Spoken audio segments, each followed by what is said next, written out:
Muy bien, buenos días, tardes, noches. Espero se encuentren muy bien. Bienvenidos al módulo de inmunología, a la parte de fisiopatología. Y empezamos con el concepto de hipersensibilidad. ¿A qué les suena hipersensibilidad? Es bien sencillo si lo pensamos de manera directa. ¿Qué es o qué será una reacción de hipersensibilidad? Se define como una respuesta inmune inadecuada y excesiva, bien importante, o vaya, hay que subrayar excesivo para que nos quede bien claro, frente a antígenos. Antígenos es el nombre que reciben las sustancias, partículas o moléculas que pueden desencadenar una respuesta inmunológica. Y nomás para ejemplificar un poquito una reacción de hipersensibilidad, estos antígenos normalmente no deberían de producir este tipo de reacciones. Por eso tenemos a personas que hacen reacciones inmunológicas y personas que hacen reacciones hipersensibles. Vamos a poner este ejemplo muy burdo y muy sencillo. Si yo tengo un salón de 30 alumnos, estudiantes de medicina, y llego y les tiro cacahuates a todos, ¿qué es lo normal de esperar? ¿Que alguien se muera o que no pase nada? Así es, probablemente que no pase nada, porque no es común que un estímulo tan sencillo como un cacahuate te pueda matar. Sin embargo, sabemos que hay pacientes que sí hacen reacciones anafilácticas o de hipersensibilidad tipo 1 que pueden resultar en la muerte. Y esa es la consecuencia de la hipersensibilidad. Puede ser tanto el daño que se hace el propio sistema inmunológico que puede llegar a iniciar con inflamación tisular, pero terminar con mal funcionamiento orgánico. Ahora, la hipersensibilidad se clasifica según Helicooms en cuatro tipos: tipo 1, tipo 2, tipo 3, tipo 4. Y la clasificación radica según el mediador del daño. En el siguiente cuadro podemos ver la clasificación tipo 1 a tipo 4 de Helicooms de hipersensibilidades. Vemos cómo la reacción tipo 1 y de tipo 1 a tipo 3 están mediadas por anticuerpos. La tipo 1 por IgE, la tipo 2 por IgM e IgG, la tipo 3 por cualquier anticuerpo unido a su antígeno, o sea, un inmunocomplejo, y la tipo 4 es la única que no está unida, o vaya, que no esté implicada, que no es mediada por un anticuerpo, es mediada por una célula, el linfocito T. Ahora, cada uno de estos tipos de reacciones reciben un nombre. La tipo 1, atópica o anafiláctica. La tipo 2 es una reacción citotóxica. La tipo 3 es una reacción mediada por depósitos de inmunocomplejos, que de hecho ya hemos visto principalmente en renal enfermedades que están caracterizadas por depósitos de inmunocomplejos, por si recuerdan, y para que no les sorprenda que traigamos conceptos aquí de renal o veamos ejemplos de enfermedades en las hipersensibilidades. Y la tipo 4, una reacción retardada. Ahora, también las reacciones de hipersensibilidad están acomodadas de tipo 1 a tipo 4 según la velocidad en que se instalen. Dicho esto, la tipo 1 tiende a ser inmediata, rapidísimo se instala la reacción tipo 1. Y pues piensa en una persona con una alergia o con una anafilaxia. Tienden a ser de segundos a minutos las reacciones. Tipo 2, una reacción citotóxica. Estas tienden a ser en periodos subagudos, hablamos de semana a semanas. Tipo 3, estos ya tienden a ser crónicos, estamos hablando de meses de patología en estas reacciones. Y la tipo 4, las reacciones retardadas, hablamos de un tiempo de un mes. No más para generar un panorama. Ahora, tenemos una mnemotecnia que es ACID, ACID, para aprendernos la tabla de clasificación de hipersensibilidades por Helicooms. A, siendo la reacción de tipo 1, o sea, atópica o anafiláctica. C, citotóxica, la reacción tipo 2. I, de depósitos de inmunocomplejos, la reacción tipo 3. Y D, de delay en inglés, que significa retardado, en la reacción tipo 4.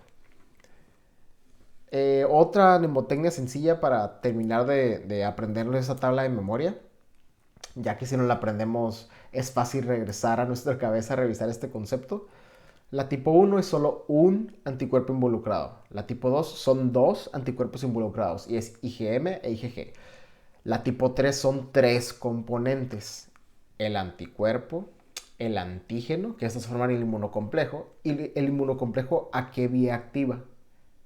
Así es, al complemento. Entonces tenemos tres implicados en la reacción, el antígeno, el anticuerpo y el complemento. Y la tipo 4 la dejamos aparte, mediada por una célula. Con esto en mente, con esta introducción, empezamos directo a tema. Ahora, su temario está dividido por hipersensibilidades.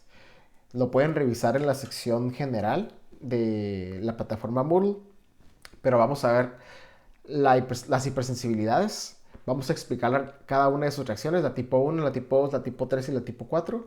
Y probablemente veamos ejemplos. Probablemente. Y vamos a ver ejemplos de enfermedades de la tipo 1, tipo 2, tipo 3 y tipo 4.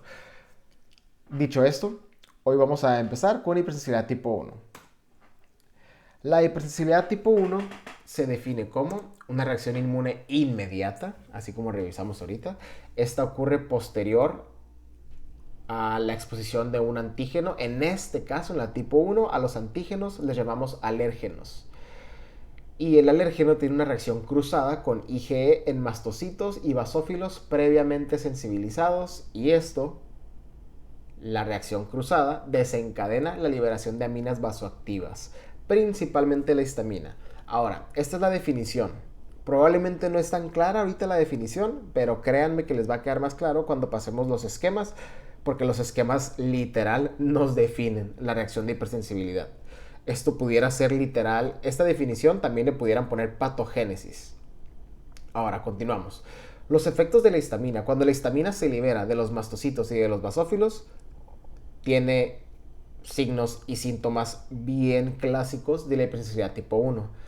Vasodilatación, ejemplo eritema. Aumento de permeabilidad capilar, ejemplo el edema. Aumento de secreción de moco, ejemplo rinorrea, esputo. Contracción de músculo liso, ejemplo broncoespasmo. Prurito, esto es comezón. E hipotensión, aunque hipotensión ya es un signo tardío, ¿eh? O sea, ya es porque tenemos un paciente que ya tiene mucho tiempo con efecto de la histamina, o sea, con vasodilatación, por ejemplo, o que es una anafilaxia, ¿no? Y no está respondiendo al tratamiento, y esa vasodilatación, tarde que temprano, si los vasos están completamente dilatados, si no pueden vasoconstriñirse, la tensión va a empezar a disminuir. En las hipersensibilidades tipo 1, la susceptibilidad genética juega un papel bien importante. ¿Y a qué nos referimos con esto? La historia genética y la herencia es de gran importancia en los antecedentes de los pacientes. Los ejemplos de estas enfermedades, como asma, rinitis alérgica, dermatitis, tienden a asociarse entre familias. O sea, si un padre tiene alguna enfermedad de hipersensibilidad tipo 1, muy probablemente los hijos de su generación vayan a tener alguna enfermedad de hipersensibilidad tipo 1. De una vez les adelanto, hay una triada. Una triada de enfermedades de hipersensibilidad tipo 1, que es asma, rinitis alérgica y dermatitis atópica o eczema. Esa es la triada de hipersensibilidad tipo 1 o la triada alérgica. Y van a darse cuenta cómo estas enfermedades incluso se relacionan entre sí y tienen un papel genético importante. Dicho esto, ahora sí vamos a explicar la patogénesis en esquema, primero en texto y luego a manera de sketch. Primero tenemos la exposición al alergeno. Aquí piensen en cualquier alergeno. Así como vimos ahorita las consecuencias de la histamina, si ya vimos que hay eritema, que hay prurito, que hay vasodilatación, que hay aumento de permeabilidad capilar, edema, etc. Esto puede ocurrir ante la exposición de diferentes alergenos. Ahora, piensen en cualquier alergeno. Así como cuando hace el alergólogo las pruebas de cutáneas de alergia. Así es el polen, uno muy popular. El maní, como lo mencionábamos en el ejemplo del salón, el ejemplo maquiavélico del salón. Cualquiera de esos. Nuestro cuerpo se expone por primera vez al maní. La primera vez que se expone al maní En la inmunidad o en el proceso inmunológico que va a llevarse a cabo se llama sensibilización. ¿Y qué significa sensibilización? Las células B van a evolucionar a células plasmáticas y van a producir IgE. IgE específica a ese alergeno. En resumen, si yo a los 5 años por primera vez conocí el maní, mi sistema inmunológico, mis células B, mis células plasmáticas van a producir IgE anti-maní. ¿Tiene sentido? O sea, anticuerpos anti el antígeno, en este caso el alérgeno, del que estemos hablando. En este caso el maní. Es una IgE específica para ese alérgeno. Ahora, esta IgE anti-maní que creé se va a unir a las células que tienen receptores para IgE, que son los basófilos y los mastocitos. Aquí vamos en la tercera cajita. Hasta este proceso se le llama primera exposición. ¿Ok? Lo repito. Nos exponemos al alérgeno, en este caso al maní. La célula B evoluciona a célula plasmática y la célula plasmática produce anticuerpos tipo IgE anti-maní, o sea, específicos al alérgeno. Estos IgE se van a ir a unir a células tipo mastocitos y tipo basófilos para prepararse a una segunda exposición. Hasta aquí le llamamos primera exposición o sensibilización. Ahora, pasan años, digamos, 1, 2 años, y a los 7 años me vuelvo a exponer al maní, porque pues, no sé, digamos que era un mocoso que no le gustaba la mantequilla de maní. Y me vuelvo a exponer a la mantequilla de maní. No va a ocurrir una primera exposición porque eso ya ocurrió. Ahora va a ocurrir una segunda exposición. Ya tengo anticuerpos tipo IgE específicos para el maní. Entonces, cuando llegue el alergeno nuevamente a mis IgE que ya creé para este maní, va a ocurrir una reacción cruzada. Ahorita lo vamos a explicar en un esquema. Y esta reacción cruzada, cuando se une el alérgeno con las IgE, le llamamos también activación o degranulación, porque esto, entre comillas, libera histamina y otras moléculas vasoactivas como bradicinina, leucotrienos, y específicamente la histamina es a la que le echamos toda la culpa de todo el cuadro clínico de las hipersensibilidades tipo 1, que ya revisamos en la diapositiva anterior. Vasodilatación, aumento de permeabilidad capilar, prurito, hipotensión, contracción de músculo liso, etc. Entonces, aquí lo tenemos en texto, este orden o la patogénesis de la reacción de hipersensibilidad tipo 1, cortesía de First Aid. Y ahora vamos a checar un esquema para que quede un poquito más claro. Un poco más claro. Pero quería que tuvieran el texto primero. Ok, en este esquema tenemos a un macrófago. El macrófago es la primer célula de la inmunidad, o vaya, es un ejemplo de la célula presentadora de antígeno. ¿Qué hace una célula presentadora de antígeno? Va a presentarle un antígeno, en este caso alérgeno, a otra célula de la inmunidad. Entonces ahí tenemos al alérgeno dibujado como amarillito.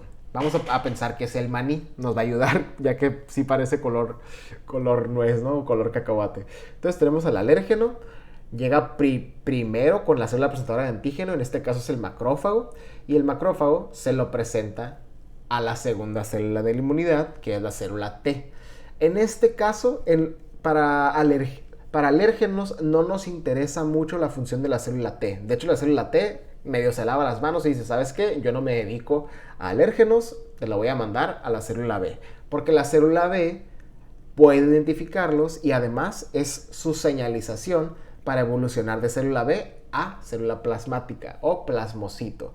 Y el plasmocito tiene una función, producir anticuerpos específicos a lo que se haya expuesto la célula B.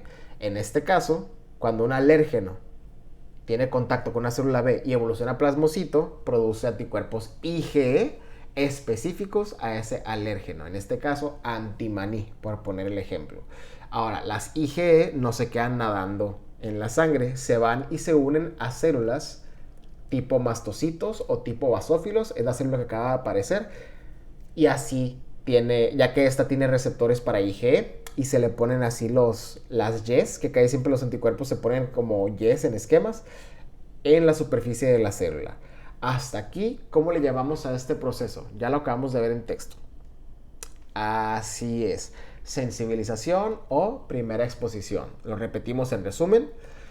Llega el alérgeno, se une a la primera célula de la inmunidad, que es la célula presentadora de antígeno. Esta se la presenta a la segunda célula, que es la célula T. En este caso, la célula T no está involucrada en la patogénesis y se la comunica a la célula B.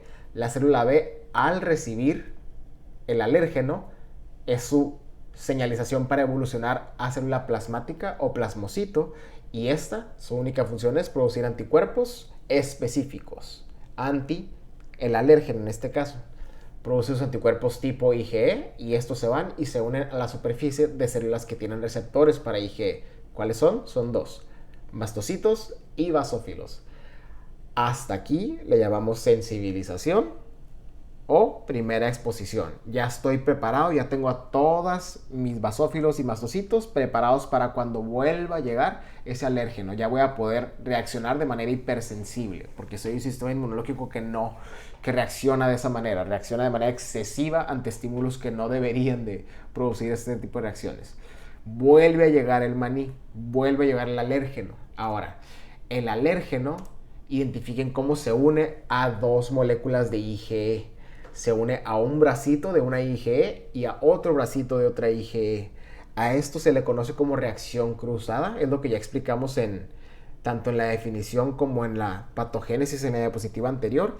Y esta reacción cruzada es igual a activación o degranulación. ¿Y qué se degranula? Aminas vasoactivas, principalmente la histamina, pero también leucotrienos y bradicinina. Y podemos repetir cuáles son los efectos de la histamina.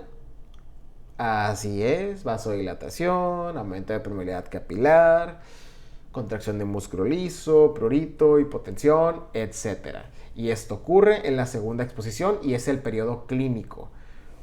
Recuerden, el periodo clínico ocurre después de la segunda exposición. En la primera exposición nunca hay síntomas. No puede ocurrir sintomatología la primera vez que tu sistema inmunológico conoce algo. Hablando de reacciones de hipersensibilidad tipo 1, siempre tiene que haber sensibilización o primera exposición para que pueda haber una reacción de hipersensibilidad ante este antígeno, o en este caso específico, alérgeno. Muy bien, ya que tenemos claro la patogénesis tanto en texto como en esquema y los efectos de la histamina, ahora sí vamos a hablar de patología. Los ejemplos son atópicos, son ejemplos de hipersensibilidad tipo 1. La atopia es local, está confinada a un sistema o a un tejido. Y tenemos la dermatitis atópica, conocida también como eczema, rinitis alérgica, conocida también como fiebre del heno, y asma bronquial. Y también tenemos, díganme ustedes, ¿cómo se llama una reacción alérgica sistémica? Que no sea local, que no sea en la piel, que no sea en la mucosa nasal, ni que sea en el árbol bronquial. ¿Qué pasa cuando tengo una reacción tanto de la piel, como del árbol bronquial, como de la laringe, como de la mucosa nasal?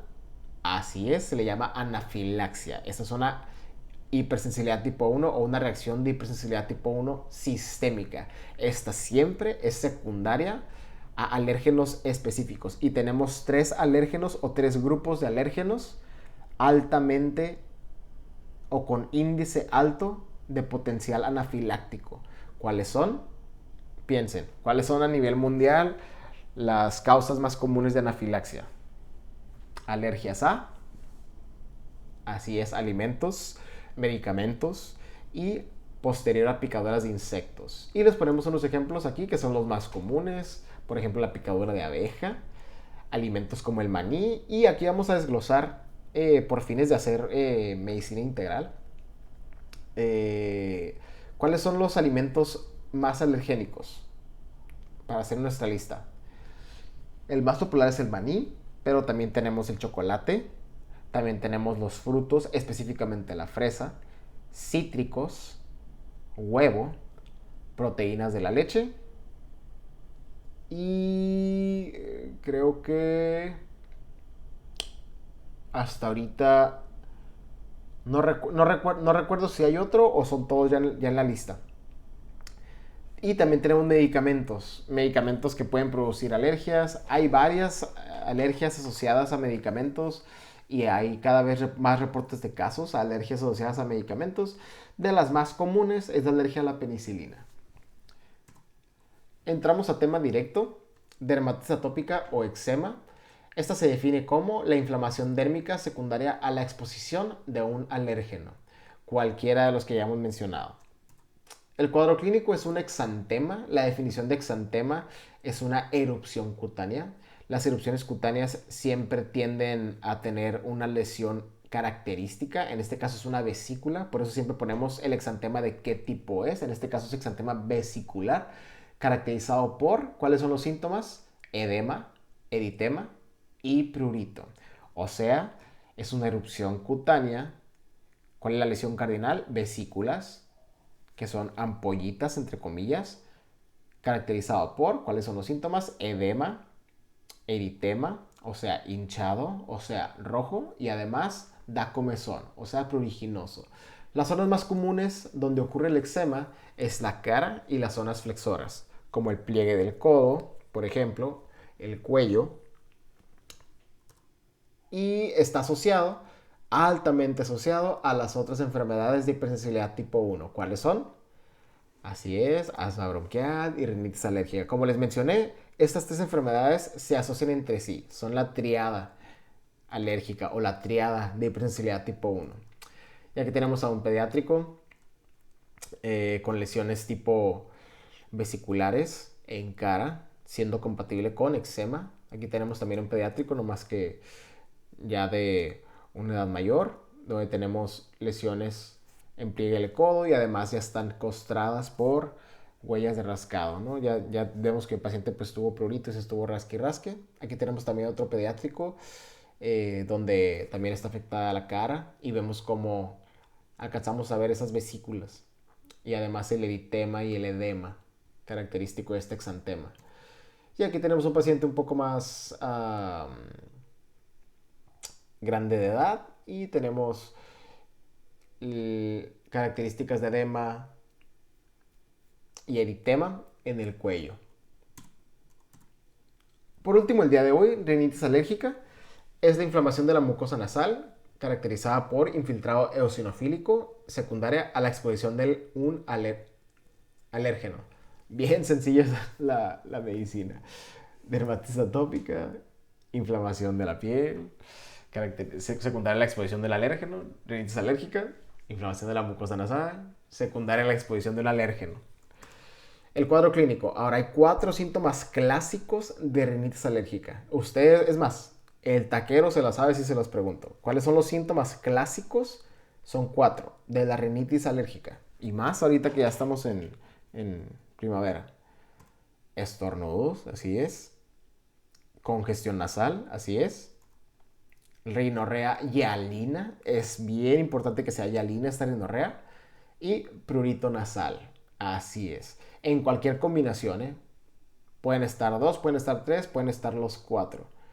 Y también se asocian a otros síntomas menos comunes. Sin embargo, la realidad es que en zonas muy alérgicas como aquí en Mexicali, es bien común que los pacientes tengan, además de los 4, mínimo 2, 3 de los siguientes. Prurito ocular, en paladar o en oídos.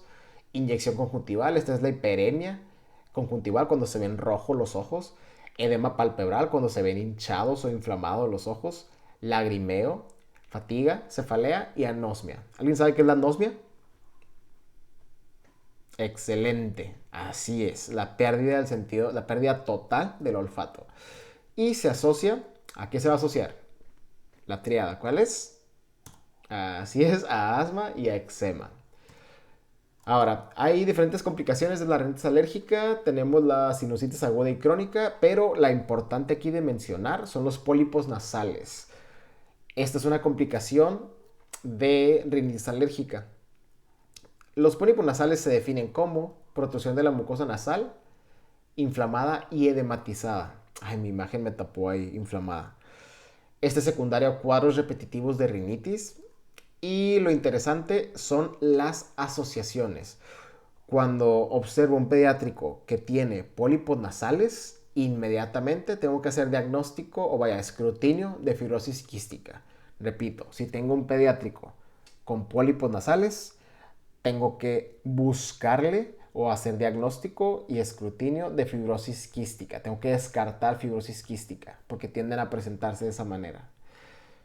Otra, si veo a un adulto con pólipos nasales, tengo que pensar en una enfermedad que se llama asma con intolerancia a la aspirina, que ya lo veremos, es una causa no alérgica de asma.